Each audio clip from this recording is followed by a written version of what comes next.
Now listen up. Because Insights EDU 2025 is coming, and this is the conference you don't want to miss. Meet us February 12th through 14th in New Orleans for one of our favorite higher education marketing and enrollment management events of the year. Imagine 3 days packed with actionable insights and the latest innovations in higher ed.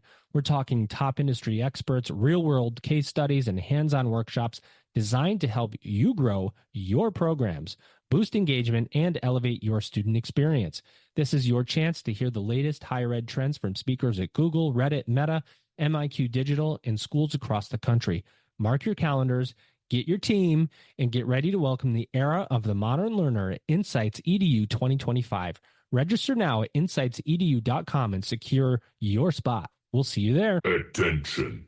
Registration is now open for the Middle States Commission on Higher Education 2024 Annual Conference, Protecting the Future, Champions for Higher Education, December 11th through 13th, 2024 in Philadelphia, Pennsylvania. Don't miss out. Register today at msche.org/annual-conference or head to msche.org and click on the conference link. I'll see you there. Hey everybody, this is Elvin Freitas, co-founder of the EdUp Experience, and today we are extremely excited to announce our paid subscription service. By subscribing today, you will get exclusive early access to ad-free episodes, extended episodes, bonus episodes, original content. That's right, original content and invites to special events, all while helping to sustain EdUp. To become a subscriber, go to edupexperience.com. That's EDUP experience.com and subscribe to our free email newsletter to learn how you can get access. Again, go to edupexperience.com. That's EDUP experience.com. Welcome back, everybody. It's your time to EdUp on the EdUp Experience podcast, where we make education your business. This is Dr. Joe Salustio back with you on another episode here on EdUp.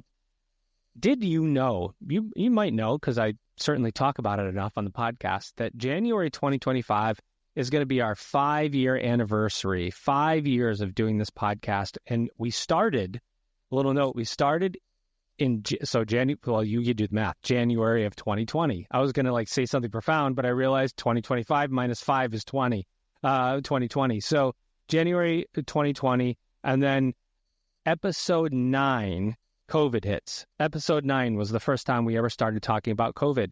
And I was going back and listening to some of the older episodes, and I realized that we really created an anthology of documentation from colleges and universities on what they did right before, during, and immediately after COVID. And I thought, man, wouldn't it be great to put that into some kind of something to say, here's what happened in higher education during this time from the perspective of all these leaders in higher ed.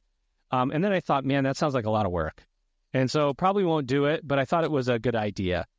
What's really a good idea is continuing the conversation now as we move forward into higher ed. We know there's a value question. We know the headwinds, right? Demographic cliff, headwinds. But more importantly, and most importantly, in my mind, is the number of ways a student can achieve a post-secondary education. There's degrees, there's non-credit. How does the workforce imagine what jobs of the future are going to look like, and how's higher education create in order to meet those jobs of the future? What are the skills? What are the relationships? How are employers thinking? There's so much. And what's the economic impact for having a more educated or less educated population? These are just so profound questions, and I have a profound guest with me to answer all of these questions. And I want to bring her on the mic right now. She's got a really long title. We're going to say it once, and then we're going to shorten it up. Ladies and gentlemen, her name is Shannon Bryant. She's the Executive Director of Workforce and Economic Development for the Minnesota State College and University System. Shannon, how are you? Hello, Joe. Thank you. I'm very happy to be here. Thank you for the invitation. I'm doing wonderful. Thank you. I'm always happy to talk on this topic, my favorite topic. And I'll have you know, Shannon, that the entire time I was doing that very long opening monologue, I was reading your title and practicing it on the other part of my brain to make sure I got it right. So read it right. Of course, and you may know this or you may not, we leave in all of our mistakes here. So anything that I say that's totally idiotic, which does happen sometimes, we leave in. You won't say anything like that because I know you well enough now to know that you're doing great work. Level set for our audience. Tell us about Minnesota State. What's the scope of the system? How many colleges and universities, and then go into a little bit about your role in the system and what you do. Sure. So Minnesota State is the fourth largest educational institution in the United States. And so we have 26 community colleges and 7 state universities underneath our umbrella, all of which make up 54 campuses around the state of Minnesota. And so we have about 63% of our Minnesota resident students are pursuing some kind of undergraduate credential and are doing so at one of our Minnesota State colleges or universities. And we're also by far the state's largest provider of customized training and continuing education for our business and industry partners across the state. And we also have an economic impact of about $8.4 billion in the state. So pretty significant. And my role is a fairly new role. As of last year, I came in as the executive director to focus just on that, workforce and economic development.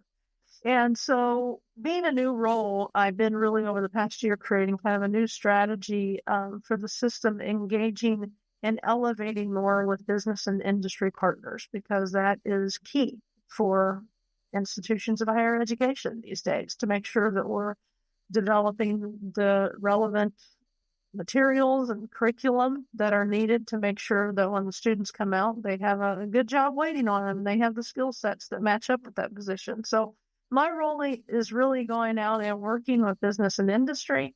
It's working with the state economic development department called DEED.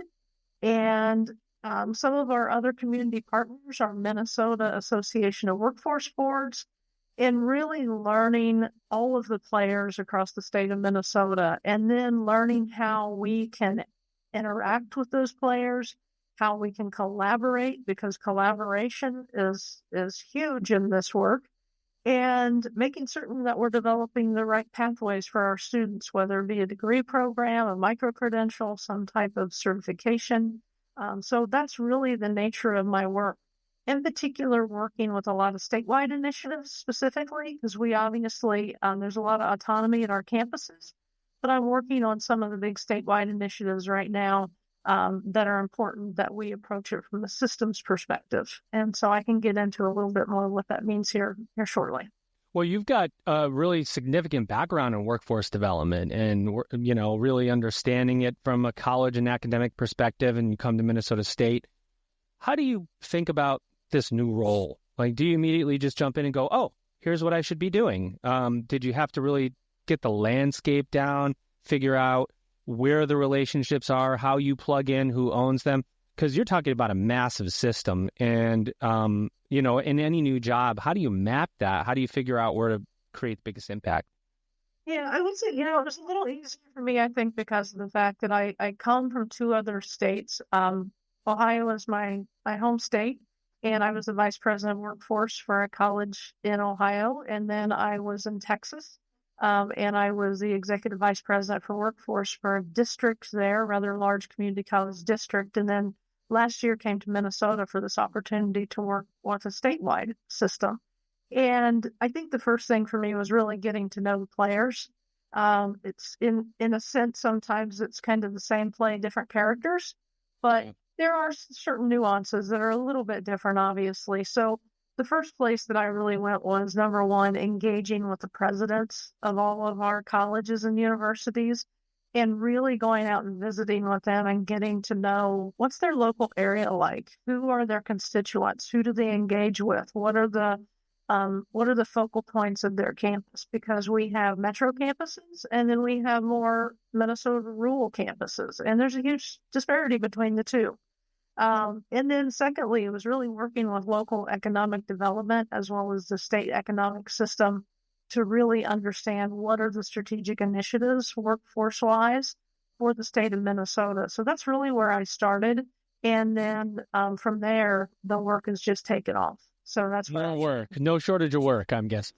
Work, that is for certain. That is job security is what we call that. Exactly. Yeah. So I'm just kind of creating my path based off of those relationships and the things that I'm hearing. I would say my first year was a listening tour for sure. Give me some directional feel, meaning, are you working with stakeholders more on the business side because you want to understand what they need in graduates so that you can take that information back to the academy and update programs and so on? Are you working more with students to help them, properly communicate the skills that they're gaining for those employers? Are you working more with the economic council who, so you can understand funding models perhaps and how Minnesota State is going to create enough graduates to fill the jobs in the local area? It's just, it sounds like a lot, right? When you think about all the key stakeholders and all the money that flows around this, where's your time spent primarily, if you can even pick an area? Sure. Number one, I would say up front, a lot of time is spent talking to our partners within our own system. So again, working with our presidents and learning what their demographic is and what the needs are of their region at the campus in which they serve. CECT departments in particular, I work more on the non-credit side. So give us a definition for those listening that go, what's a CECT? Sure. CECT is continuing education and contract or customized training. So that is the ability to go out and engage with the employers in the local area and really ask the question, what are your workforce needs and how can we as a Minnesota State College or university assist you? So designing customized contract training engagements for the incumbent workers. So working with the administrators of those CECT departments and learning what kind of businesses they're talking to, what kind of needs that they're hearing, and then figuring out a path of how we can help to support them from the system office, as well as looking at potential funding models that may be helpful for any kind of initiatives they have underway. So that's a huge part of my day. The other part of my day then is really engaging with some of those community partners, as I mentioned, the State Economic Development Office of DEED, as well as our Minnesota Association of Workforce Boards, who I just had coffee with their new executive director this morning to learn about what some of her initiatives are now as she comes on. And so sounds like a little bit like government relations in a way that you're doing too, right? Because you're going to, yeah, we're doing with government relations here in the system office as well. And then, of course, as I mentioned, the statewide initiatives, there's three in particular that I'm working in right now. One is we have in the state of Minnesota a program called the CHIPS Coalition, which is our initiative around the semiconductor industry, the development and manufacturing of chips in the domestic U.S., and so that's a huge initiative right now where I'm engaging with a lot of the CEOs from those semiconductor companies in the state of Minnesota. The other would be MedTech. We have an initiative called MedTech 2.0, which is really engaging with the medical technology companies and learning about what their specific needs are. And then third is also working with the industry association located here in Minnesota, but is almost an international organization, I believe, called BioMade, which is also focused on bioindustrial manufacturing.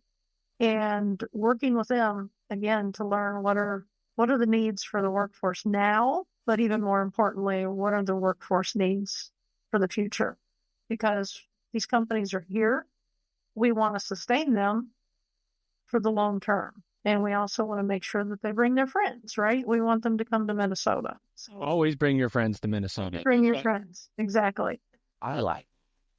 Talk a little bit about how you navigate. So you talked about really the internal stakeholder partnerships are really important, right? Because you got to have buy-in and you have to have alignment.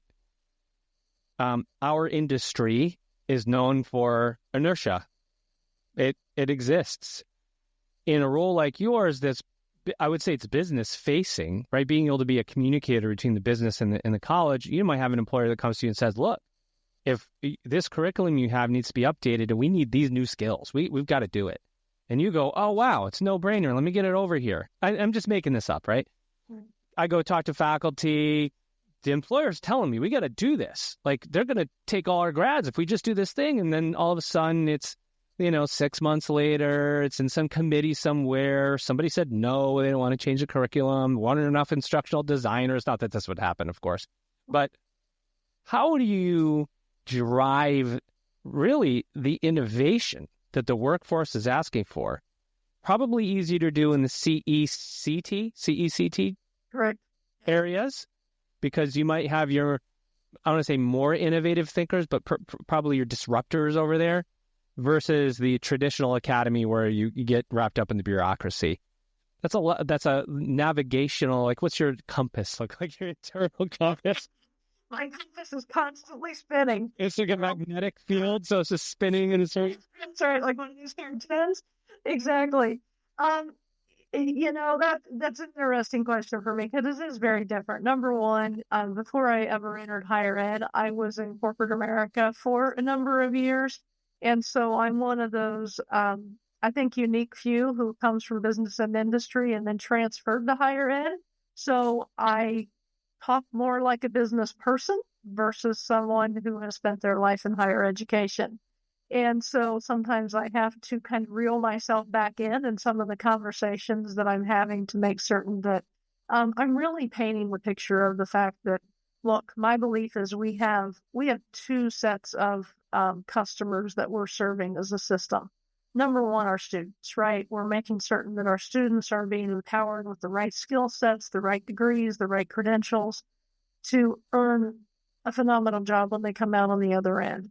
But also, number two, we're also serving the businesses and the industries, and we have to make sure those two align. And so a lot of times with me, because I've spent so much time in the CECT, the non-credit side, it's much more nimble than the traditional academic pathways.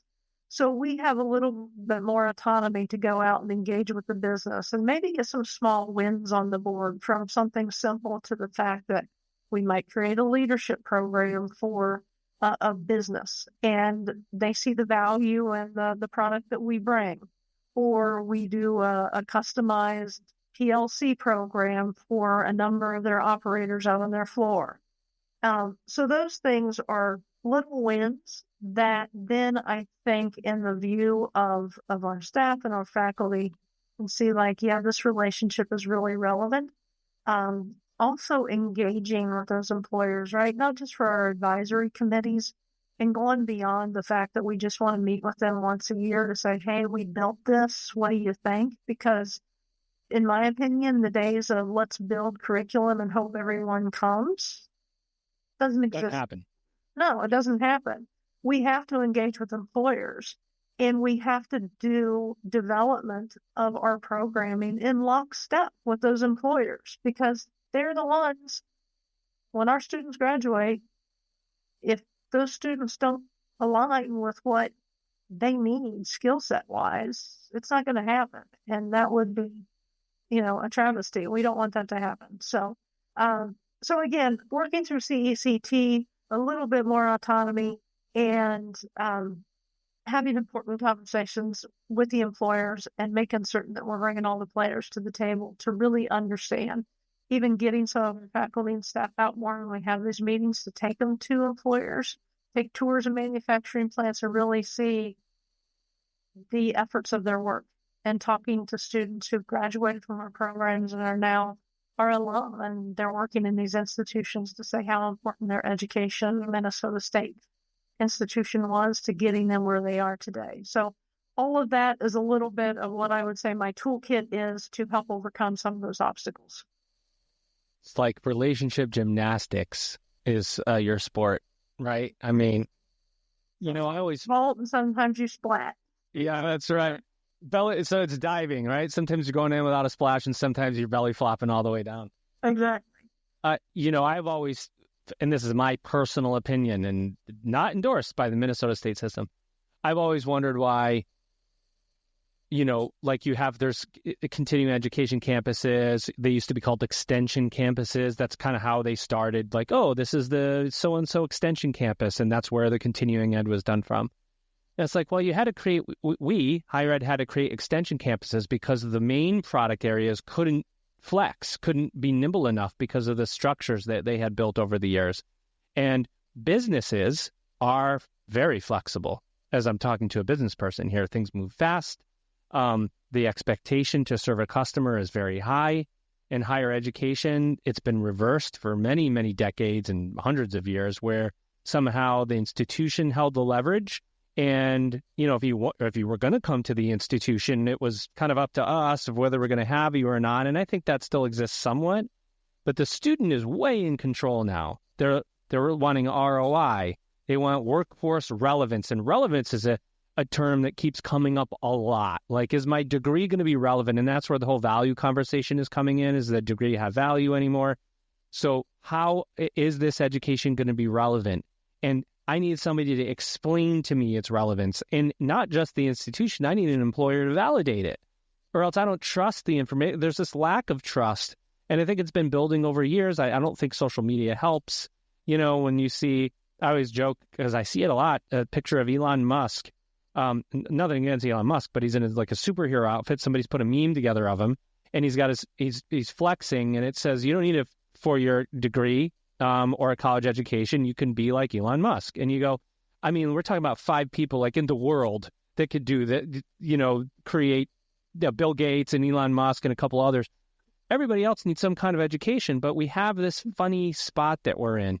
Can you talk to us a little bit, us, plural, the listeners? What are employers saying? What are what are your institutions saying? Most importantly, what are the students saying about post-secondary education and the way they want to experience it? Long question, I know. Mark your calendars now for February 12th through 14th, because this is where we welcome the era of the modern learner and the most anticipated higher education marketing and enrollment management conference of the year. We're headed to New Orleans for Insights EDU 2025. This year's event is packed with speakers from companies like Google, Meta, Reddit, and MIQ Digital, and schools across the country.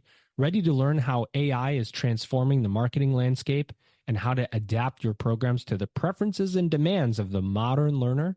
Then Insights EDU 2025 is where you need to be. Register now at insightsedu.com. Attention. Registration is now open for the Middle States Commission on Higher Education 2024 Annual Conference, Protecting the Future, Champions for Higher Education, December 11th through 13, 2024 in Philadelphia, Pennsylvania.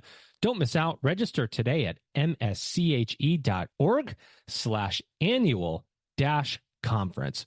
We'll see you there. Hey, everybody. This is Elvin Freitas, co-founder of the EdUp Experience. Are you enjoying the conversation so far?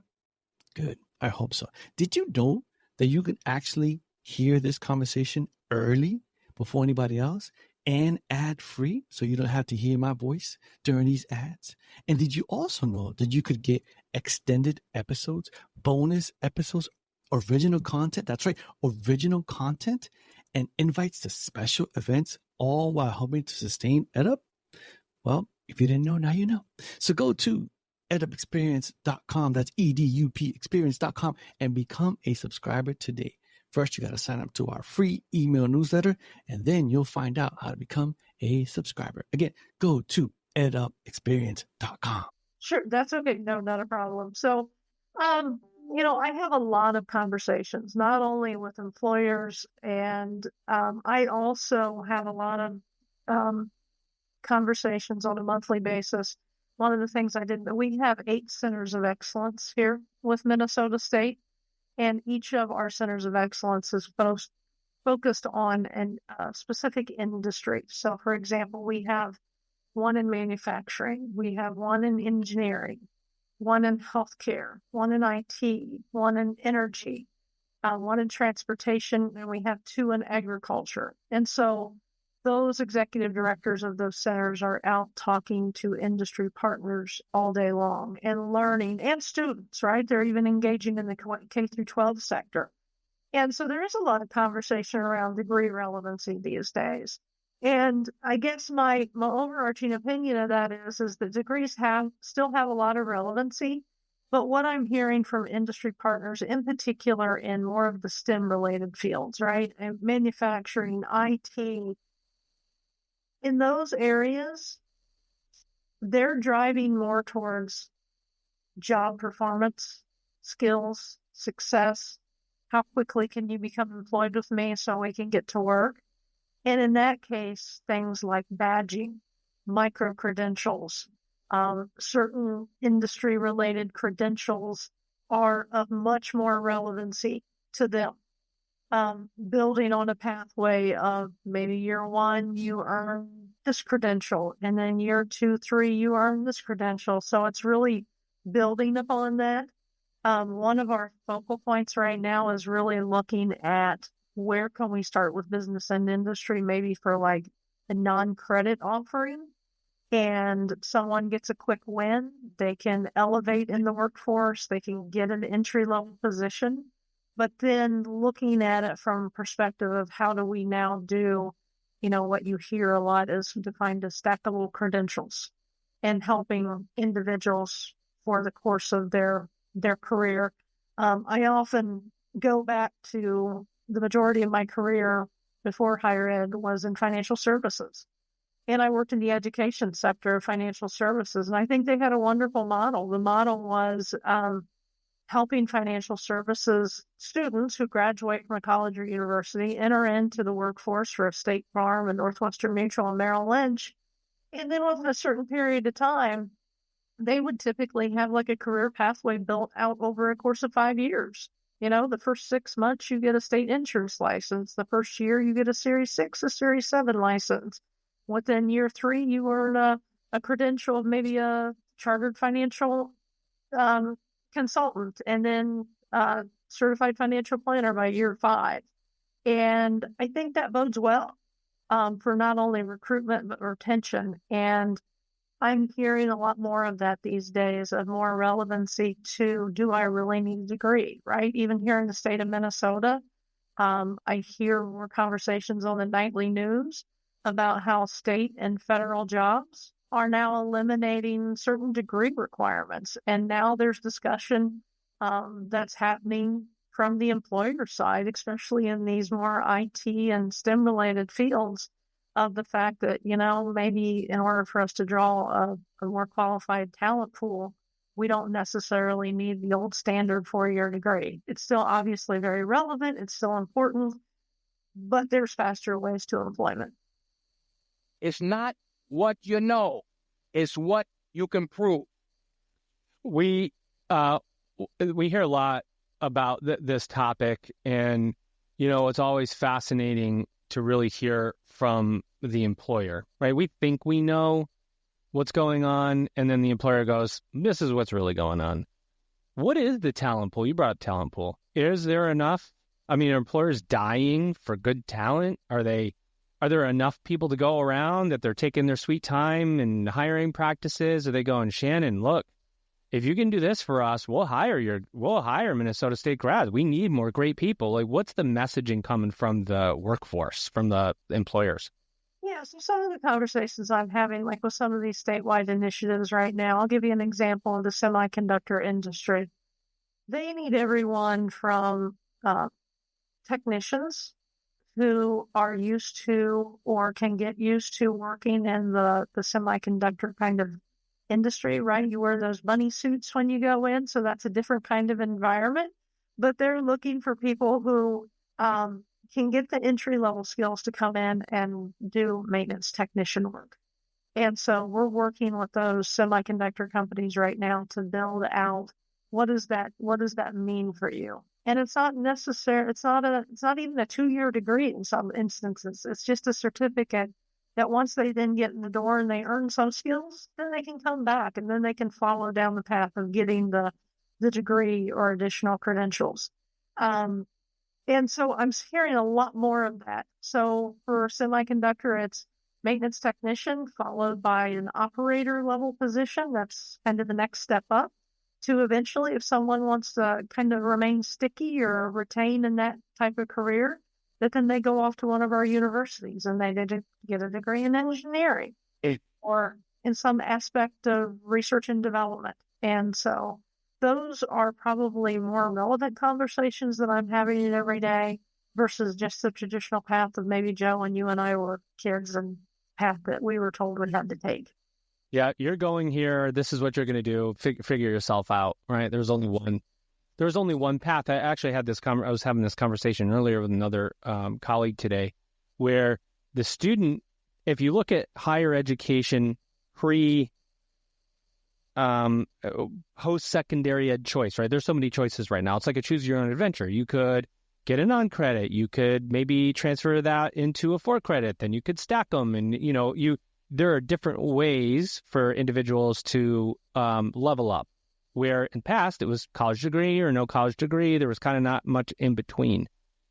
And what that has done now is that choice the choices have been created that the student is way more in control of their journey, of their choice, of their debt burden. I feel like there's more savvy in, am I taking on debt? Am I not? What's my ROI?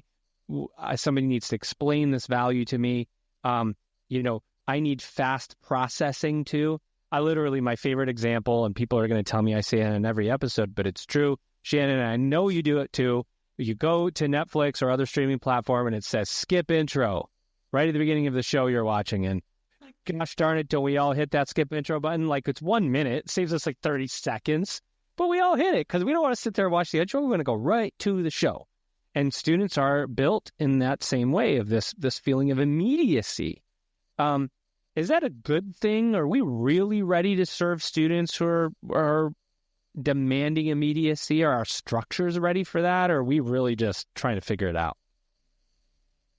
I think in some ways we're still trying to figure it out, right? I agree. At the end of the day, we have to listen to what the student needs, and then we also have to listen to what the employer needs, and then we have to find a way to meet in the middle, right? And so I think it's absolutely relevant these days that, we don't want to walk out with $200,000 worth of debt. We have a great initiative in the state of Minnesota right now called the North Star Promise, which is a new initiative for the state right now for families who are students who come from a household of $80,000 or less, is that students can now get free tuition here in the state of Minnesota. That's amazing. So that has been pretty relevant for us for this fall academic year for enrollment, and it's been good to see that it's opening up more doors for us to be able to better serve students here in Minnesota who otherwise maybe wouldn't have had an opportunity to do so. And so there's a lot of great initiatives with funding and scholarship opportunities and making certain that we have that alignment, that they have a really good job waiting on them when they finish. But they can take the path they want. And that's the nice thing that I love working about the Minnesota state system, is because we are so huge, the opportunities are endless for a student to decide which pathway they want to take. So are the partnerships that you need to develop. Because you probably have rural partnerships. You have institutions in more rural areas that need agricultural jobs and different technologies, and you have urban institutions in the cities, and it's like just what's the thing called where you have all the different kind of paints on it? Is it a palette? Palette. So you got a palette as a constellation you have to build of all different types of partnerships. Yeah, exactly. I mean, there's the rural, there's the urban, and then even the way that we offer programming, right? I think everything is a hybrid these days. Yeah. It has to be. It can't be one way or the other. I always found, you said meeting in the middle. The employer wants this, the student wants this, and the institution is the medium for matching up those two needs. And we in higher education as an industry always use the phrase, meet the students where they are. And I have found that is not always true, in that we don't really meet them where they are. We want them we want the student to meet us where we are, and then say that we're meeting the student where they are. because we don't change the academic models. We're not looking at updating different structures. And so you wonder, can we pull it off? And that really going back to my original question, can we pull it off in a world, and I've been warming you up for this question, by the way, in a world where I'm guessing employers want artificial intelligence, artificial intelligence, artificial intelligence. This must be a common topic amongst employers coming up. You know, I want students who can do X, Y, or Z. What about artificial intelligence? Maybe I want a student that comes to help me with my business in artificial intelligence. What's going on, Shannon? What's going on? Well, those are definitely things that we have to look at, right? Number one, we even have to look on things like artificial intelligence. How does artificial intelligence impact us as a system, right? Yeah. I think it's a national conversation right now. We've got to figure it out. Yeah. Yeah. How does AI impact faculty and staff and their teaching abilities? How does it impact business owners? I mean, it's a huge deal right now. So it's not only educating ourselves internally to make sure we understand, but also educating their students, because yes, I mean, that is definitely one of the things that employers are asking for is artificial intelligence is here and it's relevant. You know, I mentioned that we're working on a program with the state right now it's called MedTech, medical technology.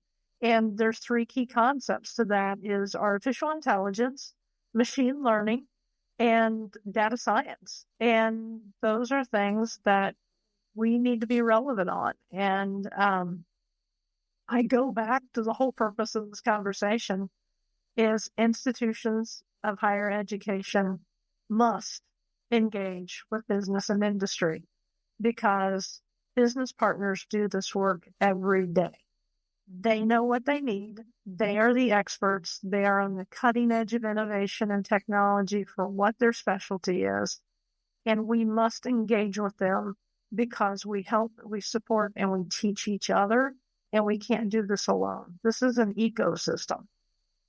And that is the only advice that I have when it comes to that, is we've got to have those partnerships. That's a fact. That's a fact. Especially when you're talking about over $8 billion in impact for the state system. If you think about what the economic impact is when you consider all of those businesses, all of the graduates in the state, I mean, it's massive. And the critical role that you play in matching up, you personally, and I'm assuming you have a team, maybe not. I do. I have a team. Yeah. Okay, I didn't want to well, it's just me, you know. So no, I have a team. Tell me about your team real fast. How many people? How's it structured? So last year when I walked into the position, there were different units under this particular department. So we have made some strategic changes over the past year.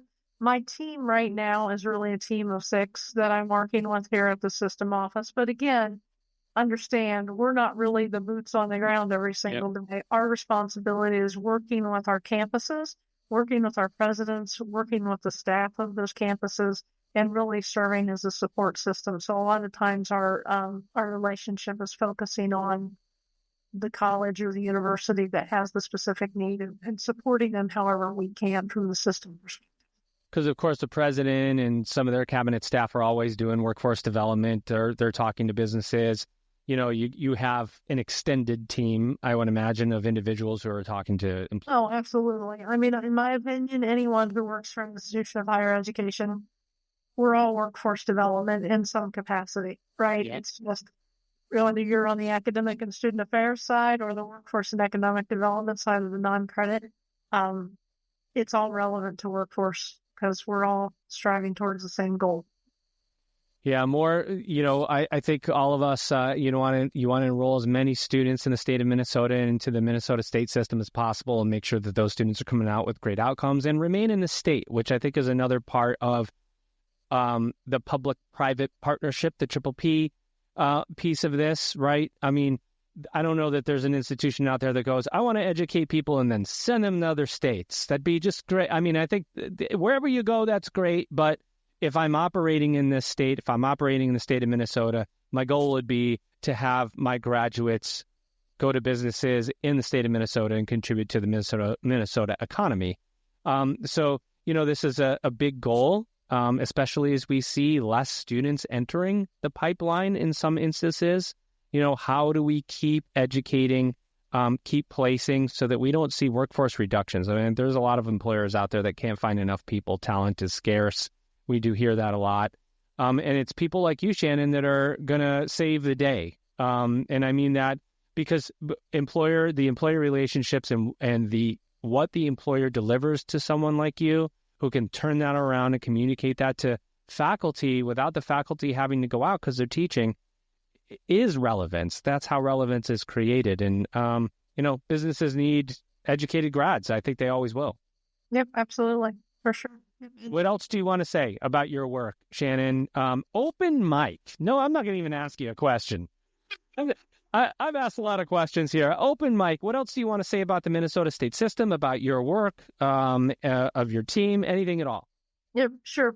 So I would say this, in the 3 states of which I have done this work, every role has been a new role, so kind of a trailblazing role. And I have appreciated the autonomy to really take this to the doors of the employers and really ask and engage those questions. And so being here at the Minnesota State system has been a real blessing for me, because the opportunity to work for such a state system like this and to be able to go out and learn the landscape has been phenomenal. And so I, every day, have a different conversation. I'm meeting someone new, and Surprise. there's a ton of resources here, and the system is a great one. And I'm very happy to be here, and I'd be happy to be representing Minnesota State. Take out your crystal ball. Last question. I said I was going to ask any more questions. I lied. Crystal ball. What do you see for the future of post-secondary education or higher education, however you want to take it?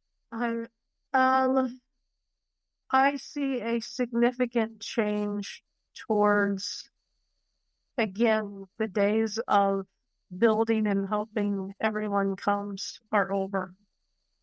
We have to make ourselves part of the ecosystem. We have to be proactive in making certain that we're aligning with business and industry needs. We have to make certain that we are staying up to date on the things like artificial intelligence, those types of things that are changing our world every single day. We have to move at the pace of business. We can't be we got to be the hare. We can't be the turtle anymore. We got to be, or we're not going to have relevancy, which is already a concern, right? It's in the news every single day. And so I think as long as we keep chipping away at this and we make small changes along the way, that our relevancy will stay. But we definitely have to change. Change management is inevitable right now for us.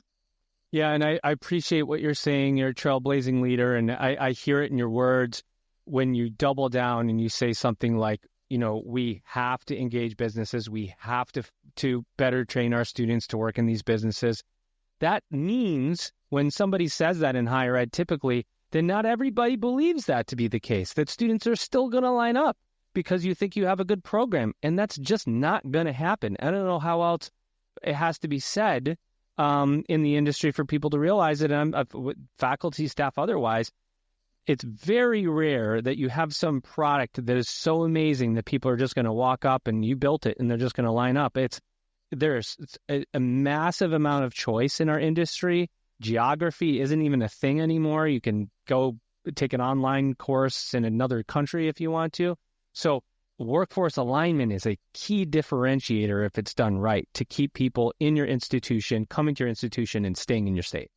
Exactly. And that goes to part of our relationships with the business and industry too, right? Every time I have a conversation with business and industry and they have asked us to go a certain path or to build a certain platform to help enhance their workforce, at the same time, we also need their help because we need them to promote their industry. So our young people and our young people's parents also understand the relevancy of the industry and how that industry is imperative or important. And it's, you hear the manufacturing old dirty jobs that grandpa used to have. there's so many innovative companies, and we need also the employer's help in escalating their level of presence amongst our students and our young people today so they can engage them to say, look, this is a career path option, and this is how you get here. And so it's an ecosystem. Well, you've got a big and important job with no shortage of work. As I said at the beginning, you'll be doing it forever because this job is education moves on, right? New students come into the system. They still need to be educated. I feel educated today, Shannon, in talking with you and about your work and how important it is to the state of Minnesota. I hope you had a good time being on the podcast. Loved it. Thank you so much. I really appreciate the opportunity. We loved having you, and you've said a lot. Everybody, here she is, Shannon Bryant. She is the Executive Director of Workforce and Economic Development for the Minnesota State College and University System, better known as Minnesota State. You just upped. Higher ed leaders, ready to level up your marketing and enrollment strategy? Join us at Insights EDU February 12th through 14th in New Orleans. The ultimate higher education marketing and enrollment management conference is here. Take advantage of early bird prices until December 12th. Register now at insightsedu.com. Welcome to the era of the modern learner. Attention. Registration is now open for the Middle States Commission on Higher Education 2024 Annual Conference, Protecting the Future, Champions for Higher Education, December 11th through 13th, 2024 in Philadelphia, Pennsylvania.